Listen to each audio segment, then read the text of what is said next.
നമസ്കാരം. എരുമേലി പേട്ടതുള്ളൽ ഇന്ന് ശബരിമല തീർത്ഥാടന കാലത്തെ പ്രധാന അനുഷ്ഠാനങ്ങളിൽ ഒന്നാണ് എരുമേലിയിലെ പേട്ടതുള്ളൽ എന്ന് പറയുന്നത്. എരുമേലിയിലെ തീർത്ഥാടകർ സന്ദർശിക്കുന്ന 3 പവിത്ര സ്ഥാനങ്ങളുണ്ട്. ധർമ്മശാസ്ത്ര ക്ഷേത്രങ്ങൾ, കൊച്ചമ്പലവും വലിയ അമ്പലവും വാവരുടെ പള്ളിയുമാണ്.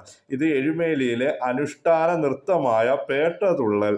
പുരാണം അനുസരിച്ച് സ്വയങ്കരിയായ മഹിഷി അയ്യപ്പൻ വധിച്ചതറിഞ്ഞ് ജനങ്ങൾ നടത്തിയ ആനന്ദ നൃത്തത്തിന്റെ പുനരാവിഷ്കാരമാണ് അമ്പലപ്പുഴ സംഘത്തിന്റെ പേട്ടതുള്ളലാണ് ഇന്ന് രാവിലെ ഇപ്പോൾ ആരംഭിച്ചിട്ടുള്ളത്.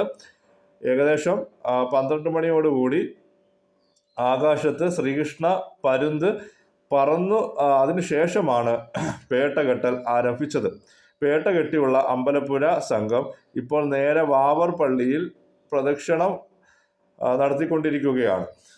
ഈ പ്രദക്ഷിണത്തിന് ശേഷമാണ് നേരെ വലിയ അമ്പലത്തിലേക്ക് ഇവിടെ നിന്നും പേട്ടതുള്ളലുമായി സംഘം പോവുക. ഉച്ചതിരിഞ്ഞാണ് രണ്ടാമത്തെ സംഘത്തിൻ്റെ പേട്ടതുള്ളൽ ആരംഭിക്കുക.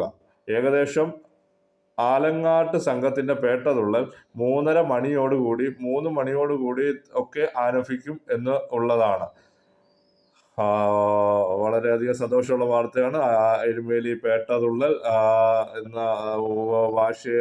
ആവേശകരമായി നടക്കുന്നു. എല്ലാവരും ചാനൽ സബ്സ്ക്രൈബ് ചെയ്യുക, ലൈക്ക് ചെയ്യുക, ഷെയർ ചെയ്യുക. നന്ദി, നമസ്കാരം.